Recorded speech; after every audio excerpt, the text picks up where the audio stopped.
जो भी संचालक महोदय है या जो भी यहाँ की हमारी पूरी शिक्षकों की टीम है और जो भी हमारे यहाँ पे पढ़ने वाले बच्चे हैं, सभी को मेरी तरफ से थानाध्यक्ष मुशानगर की तरफ से 76वीं राष्ट्रीय पर्व गणतंत्र दिवस की हार्दिक शुभकामनाएं। और मैं ईश्वर से कामना करता हूँ कि आप स्वस्थ रहें और अपने जीवन के उद्देश्य की पूर्ति करें, ये मैं ईश्वर से कामना करता हूँ।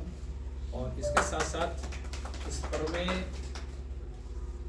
चूँकि अपने देश की आज़ादी का पर्व है और किसी भी देश में सबसे पहला अपना जो धर्म है राष्ट्र धर्म होना चाहिए।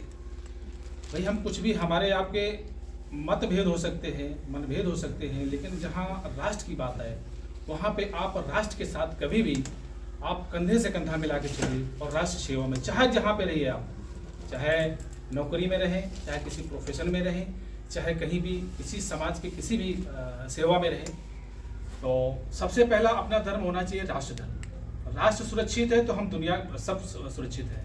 अगर हमारे देश की बॉर्डर की सेनाएं कमज़ोर होंगी, हम कमज़ोर होंगे, तो हमारे ऊपर बाहर के लोग आएंगे और शासन करेंगे।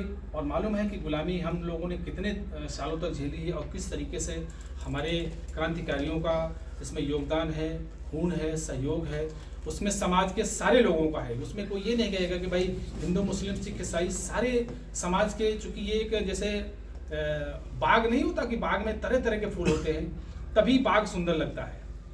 तो हम कुछ भी हो सकते हैं, कोई भी हमारा पंथ हो सकता है, लेकिन जहाँ राष्ट्र धर्म है वहाँ हम सब एक है, यूनाइट है। यूनिटी इज स्ट्रेंथ, एकता में शक्ति होती है। क्योंकि अगर हमको अलग अलग कोई आएगा डिफीट कर देगा, हम लोग यूनाइट रहेंगे तो दुनिया का कोई भी देश हम पे अटैक नहीं कर सकता, और करेगा भी तो हम उसको डिफेंस एकत्व का जो है भाव रखते हुए डिफेंस करेंगे और उसको छक्के छुड़ा देंगे। जैसा कि हमारे देश की सेनाओं ने देखो कई सारे आक्रमण झेले हैं, और जिसमें कि कुछ चाइना की जैसे युद्ध हुए उसमें कमजोरियां रही हमारे देश की, तो हम लोग डिफीट खाए, लेकिन अन्य आक्रमणों में हम लोगों ने मुंहतोड़ जवाब दिया और जो आक्रांता थे उन लोगों को भगाया यहाँ से। तो इस आज़ादी में हम लोगों का सबका सहयोग है और हमारा आपका सबका राष्ट्र है। इस राष्ट्र निर्माण में कभी भी भेदभाव नहीं होना चाहिए कि भाई ये कौन है, ये कैसा है, ये कौन से समाज से है या किस पंथ से है। हम सारे कुछ छोटी मोटी समस्याओं में या कुछ विवादों को हम आपस में सुलझा लेंगे, लेकिन उन विवादों से हम राष्ट्र के साथ खिलवाड़ न करें। यही मेरी सबको शुभकामनाएं हैं। दूसरा, जो भी बच्चे तैयारी कर रहे हैं, भाई देखो आजकल देख रहे हो कि कंपटीशन का ज़माना है, डिग्रियां लिए आज लोग हाथों में घूम रहे हैं। चाहे जितनी बड़ी आप यूपी टॉप भी बच्चा होगा, तो वो देखो एक जो एजुकेशन, जो शैक्षिक एजुकेशन है वो अलग है, लेकिन जो एक टेक्निकल या जो प्रतियोगितात्मक जो परीक्षा है उसको हमको आपको पार करना है, और जब पास करेंगे तभी हम उस पैमाने पे खड़े उतरेंगे, उस योग्यता में, तभी हम उस एग्ज़ाम को फाइट करके उस श्रेणी में आएंगे कि भाई हम यूपीएससी का एग्ज़ाम कर रहे हैं तो यूपीएससी में जाएंगे, पीसीएस का या अन्य एग्ज़ाम है। तो भाई देखो मेहनत तो लगेगी पक्का उसमें, आप ये मान के चलिए कि आपको परिश्रम करना ही पड़ेगा। सफलता की 3 कुंजियाँ हैं, डिटर्मिनेशन, डिवेशन और डेडिकेशन। डिटर्मिनेशन मतलब आप पहले अपना लक्ष्य निर्धारित करिए कि मुझे करना क्या है, मुझे यार क्या बनना है, मुझे आईएएस बनना है या मुझे पीसीएस बनना है। तो आईएएस और पीसीएस या सब इंस्पेक्टर बनने के लिए मुझे कितने घंटे की पढ़ाई करना है, किस तरीके का सिलेबस है।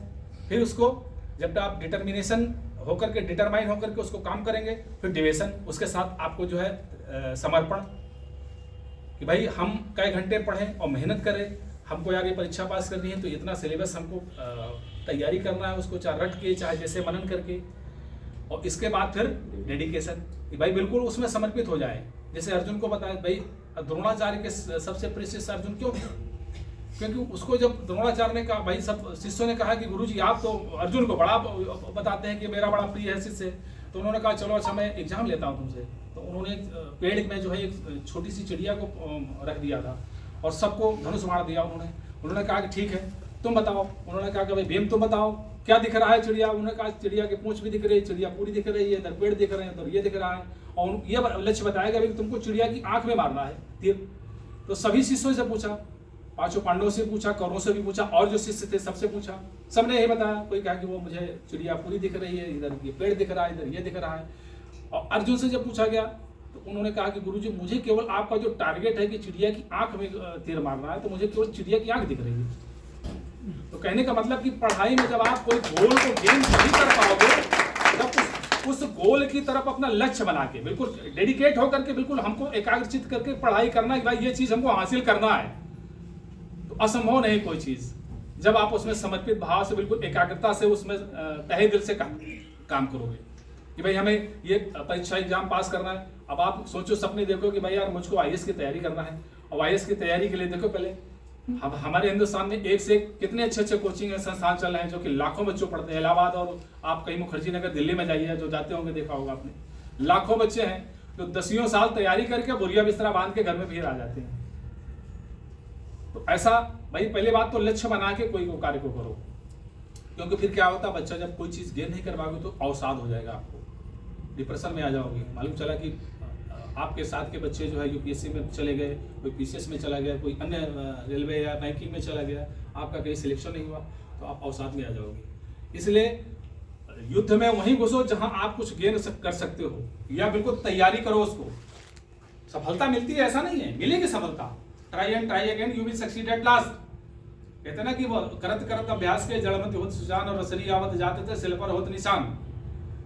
जब प्रयास किया जाता है तो पहले, अब तो तुम कुआं नहीं देखा होगा, हमारे जमाने में कुआं था जिसमें रस्सी से पानी भरा जाता था, तो वो सिल जो लगा रहता था पत्थर का, उसमें रस्सी से जो है घिस दिया जाता था तो उसमें जो है निशान बन जाता था। वो चीज की ये चौपाई बताई गई है। तो प्रयास, उस परमेश्वर ने सबको सब चीजें दिया, उसने कोई भेदभाव नहीं किया, आँख कान नाक कान ब्रेन सबको दिया है। लेकिन ब्रेन कैसा, ब्रेन एक चाकू की तरह, जैसे एक चाकू है, सिंपल चाकू एक दे दिया गया आपको। अब आप उसको कितना रेतोगे, जितनी उसमें घिसाई करोगे उतने उसमें जो शार्पनेस आएगी, और जो शार्पनेस आएगी तभी उसमें कट करेगा। ब्रेन उसी तरीके है, ब्रेन की इतनी कैपेसिटी है कि दुनिया में कोई ऐसा कंप्यूटर नहीं बना जो ब्रेन को